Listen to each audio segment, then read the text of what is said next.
ब्रह्मांड में जो अर्थ है इसमें 84 लाख योनियां हैं। योनियां मतलब प्लेस ऑफ बर्थ।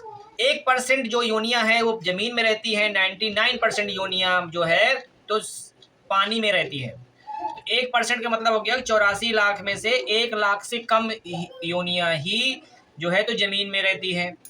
अब अगर हमें जूम करें, चलो कि 1 लाख योनियां जो है तो जमीन में रहती, उस 1 लाख योनियों में से मनुष्य एक योनि है और रिमेनिंग जितने भी योनियां हैं वो बीमार पहली बात तो पड़ती नहीं, और अगर पड़ती हैं तो खुद ही अपने आप को ठीक कर लेती है।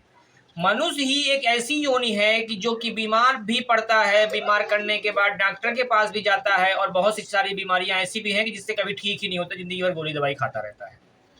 तो ऐसा क्या अंतर हो गया है जितनी भी स्पीसीज हैं उनमें और एक मनुष्य में, कि जो कि दूसरे ठीक हो जा रहे हैं और मनुष्य नहीं हो पा रहा है। ऊपर से मनुष्य बोलता है कि जानवर में चेतना नहीं होती, हमारे में चेतना है। अरे उनमें ज़्यादा चेतना है, उनको ज़्यादा अच्छे से पता है उनको कैसे ठीक होना है। जानवर भी वही बीमार पड़ते हैं, वही बीमारी से मरते हैं जो कि मनुष्य के कंट्रोल में है तो रहते हैं। जो मनुष्य कंट्रोल में नहीं रहता है वो जानवर अपने आप को ठीक करना जानता है। तो अभी हम बात करते हैं कौन कौन सी बीमारियों से हम लोग जो है शुरू से लेकर के, बचपन से लेकर के फेस किया है, या तो खुद को या अपने घर में किसी सदस्य को। तो कौन कौन सी बीमारियां हैं जिससे मोस्टली फेस करते हो, मोस्टली फ्रिक्वेंट जो विजिट होता है जिस बीमारी के लिए होता है। एक होता है बुखार होता है, सर दर्द होता है, खांसी होती है, सर्दी होता है, जुकाम होता है, दस्त लगना होता है, शरीर में खुजली होना होता है, कभी पैर में मोच आ जाना, कभी पैर टूट जाना, ठीक है ना। तो इस टाइप की जो बीमारियां हैं मोस्टली फ्रीक्वेंट विजिट इनके लिए होता है। कुछ रेयर होगा, फिर उसके बाद कुछ डायबिटीज के लिए होगा, जो सन 2000 के बाद की जो बीमारियां पनपी हैं ज़्यादा, डायबिटीज हो गया, ब्लड प्रेशर हो गया, कोलेस्ट्रॉल हो गया, थायराइड हो गया, फिर उसमें से हार्ट डिसीज हो गया, कुछ कैंसर हो गया। पर जो ज़्यादा से ज़्यादा विजिट होगा, अगर आप 100 बार डॉक्टर के पास आपकी फैमिली में से कोई ना कोई जा रहा है तो उन 100 में से समझ के चलिए 80 से 90 बार आप जो जाएंगे पेट दर्द, सर्दी, जुकाम, फीवर, इसके लिए जाएंगे। तो हम ऐसा क्या करें कि हम बीमार ना पड़े, और अगर बीमार पड़े तो स्वस्थ हो जाए। जैसे दूसरे जानवर पहली बात तो बीमार पड़ते नहीं, अगर पड़ते हैं तो खुद ही स्वस्थ हो जाते हैं। सबसे बड़ी हमारी कमी क्या हो गई है कि हमने जो है बॉडी क्लॉक को अपने डिस्टर्ब कर लिया है, और इसका मतलब है हमने सूर्य के साथ चलना बंद कर दिया है, जमीन से अपने आप को डिस्कनेक्ट कर दिए हैं। हम जमीन से टच ही नहीं रहते हैं, सूर्य से टच नहीं रहते हैं, सूर्य की रोशनी हमारे शरीर में लगती नहीं है। पहले पूर्वज क्या था कि जाने अनजाने वो क्या है कि खेत में काम कर रहे हैं या बाहर काम कर रहे हैं, तो अगर जान रहे होंगे तो अच्छी बात है, नहीं भी जानते रहे होंगे तो ज़मीन से भी टच रहते थे, सूर्य की रोशनी भी मिलती रहती थी। शाम को थक हार के आते, शाम को 6 बजे खाना भी खा लेते थे अंधेरा होने के पहले पहले।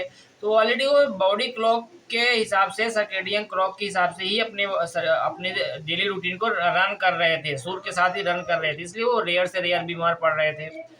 आज हम क्या कर दिए हैं, हमने सर्केडियन क्लॉक को दूसरी तरफ जाके उसको सुला दिया है, और अपने लाइफ स्टाइल हम 14 घंटे तो खा ही रहे होते हैं। 2 घंटे खाना, 2 बार खाना चाहिए, 3 बार खाना चाहिए, तो हम 14 घंटे खाते हैं, और 14 घंटे में 10 बार खाते हैं, 12 बार खाते हैं। तो पहली बात तो ये कंट्रोल नहीं है हमारा। सुबह सुबह ही चाय पी लेते हैं खाली पेट। तो ये सब जो छोटे छोटे इनपुट है, यही सारे जो है तो हमें बीमार कर रहे हैं। तो सबसे पहले तो अगर आप बीमार पड़ गए हैं तो आपको अगर स्वस्थ होना है तो आप तो पहले खाना बंद कर दो, खाना ही एकदम बाजीरो कर दो खाना। पर अगर आपको शरीर में वीकनेस फील हो रही है तो उस टाइम पे अगर आपको वीकनेस भी फील नहीं होनी चाहिए तो रॉ फूड्स खाओ, फ्रूट्स खाओ, वेजिटेबल खाओ, रॉ फॉर्म में खाओ। अगर आपका शरीर थोड़ा ज़्यादा काम कर रहा है तो उसको आप डायरेक्ट चबा चबा खा सकते हैं। अगर आपका शरीर थोड़ा ज़्यादा ही वीक हो गया तो आप लिक्विड बना के लीजिए, पर रॉ लीजिए। तो आप क्या होगा कि धीरे धीरे किसी भी बीमारी से अपने आप को ठीक होने के जैसा महसूस करने लगेंगे, आपका एनर्जी लेवल बढ़ने लगेगा। बाकी बीमारी तो ठीक होना ही है, कोई 3 दिन में ठीक होगी, 7 दिन में ठीक होगी।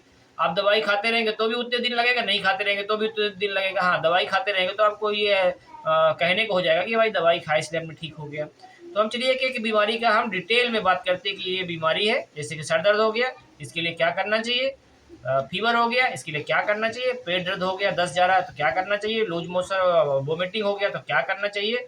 टोटल जितनी भी बीमारियां 56 या 58 बीमारियां हैं जो कि आदमी किसी ने कभी न कभी साल 2 साल 3 साल में या खुद को या खुद के फैमिली मेम्बर जो है तो प्रभावित होते हैं, उनके बारे में हम 1 to 1 बात करते हैं।